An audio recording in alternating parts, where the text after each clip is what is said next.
السلام علیکم ورحمۃ اللہ وبرکاتہ. کیا حال ہے سب کا؟ الحمد للہ نحمده ونصلی علی رسولہ الکریم. اما بعد فاعوذ باللہ من الشیطان الرجیم. بسم اللہ الرحمن الرحیم. رب اشرح لی صدری ویسر لی امری واحلل عقدۃ من لسانی یفقہوا قولی. خلت، محبت کا بلند ترین مقام. خلت کا لفظ خالی ہونے سے، اس کے بعد خلت کا درجہ ہے. خلت کمال محبت کا نام ہے. خلت میں قلب کے اندر محبوب کی محبت کے سوا کسی کی بھی محبت نہیں ہوا کرتی. محبوب کی محبت کے سوا قلب میں کسی کی محبت کی گنجائش ہی نہیں رہتی، جگہ ہی نہیں. خلت ایک ایسا منصب ہے، مقام ہے، سٹیٹس ہے، جو کسی قسم کی شرکت کو برداشت نہیں کرتا. یہ منصب صرف اللہ تعالیٰ کے دو خلیلوں ہی کے لیے مخصوص تھا، یعنی حضرت ابراہیم علیہ السلام اور رسول اللہ صلی اللہ علیہ وسلم کے لیے. حضرت صلی اللہ علیہ وسلم کا ارشاد ہے، ان اللہ اتخذنی خلیلا کما اتخذ ابراہیم خلیلا. اللہ تعالیٰ نے مجھے اپنا خلیل بنا لیا ہے جس طرح ابراہیم علیہ السلام کو اس نے اپنا خلیل بنایا ہے. اور حدیث ہے، لو كنت متخذا من اہل الارض خلیلا لاتخذت ابا بکر خلیلا ولكن صاحبكم خلیل اللہ. اگر زمین والوں میں سے کسی کو اپنا خلیل بناتا تو ابو بکر کو خلیل بناتا، لیکن تمہارا یہ دوست تو اللہ کا خلیل ہے، یعنی نبی صلی اللہ علیہ وسلم. اور ایک اور حدیث کے مطابق آپ صلی اللہ علیہ وسلم نے ارشاد فرمایا، انی ابرأ الی کل خلیل من خلتہ. میں اللہ کی خلت کی وجہ سے ہر دوسرے خلیل کی خلت سے پاک ہوں، یعنی چونکہ میں نے اللہ کو اپنا محبوب بنا لی اس لیے باقی سب آؤٹ.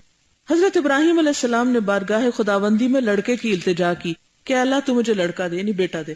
اللہ تعالیٰ نے انہیں لڑکا دیا.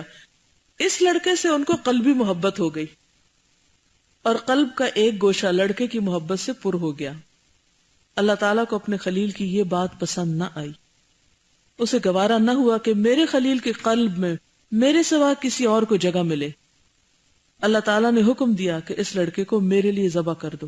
یہ حکم ابراہیم علیہ السلام کو خواب میں دیا گیا تھا تاکہ آپ کا پورا پورا امتحان لیا جا سکے. اللہ تعالیٰ کا ہرگز یہ مقصد نہ تھا کہ حضرت ابراہیم اپنے بچے کو ذبح کرے، بلکہ مقصد یہ تھا کہ حضرت ابراہیم کے قلب سے بچے کا تعلق منقطع کر دیا جائے اور آپ کا قلب صرف اللہ تعالیٰ کے لیے مخصوص ہو جائے. حضرت خلیل اللہ علیہ الصلاۃ والسلام نے جب انشراح صدر کے ساتھ حکم الہی کی تعمیل کی اور بچے کی محبت کے مقابلے میں اللہ تعالیٰ کی محبت کو مقدم رکھا تو اللہ تعالیٰ کا مقصد پورا ہو گیا اور بچے کو ذبح کرنے کا جو حکم دیا گیا تھا اٹھا لیا گیا. اس عظیم الشان ذبیحے کے بدلے میں فدیہ مقرر ہوا، کیونکہ پروردگار عالم کبھی کسی چیز کا حکم دیتا ہے تو اسے سرے سے ختم نہیں کرتا، بلکہ اس کے کچھ حصے کو اٹھا دیتا اور کچھ کو باقی رکھا جاتا ہے، یا اس کے بدلے میں کوئی اور چیز مقرر کر دی جاتی.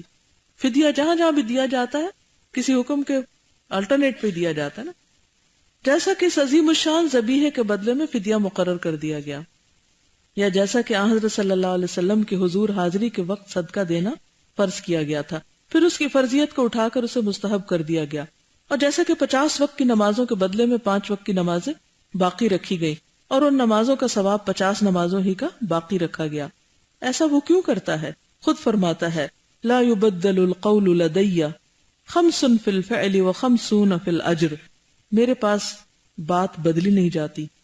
تو یہ نمازیں فعل اور عمل کے لحاظ سے 5 ہیں، لیکن اجر و ثواب کے لحاظ سے 50 ہی ہیں. سمجھ آ گئی؟ Quite clear? اوکے. جزاکم اللہ خیرا. سبحانک اللہم و بحمدک نشہد ان لا الہ الا انت نستغفرک و نتوب الیک. السلام علیکم و رحمۃ اللہ وبرکاتہ.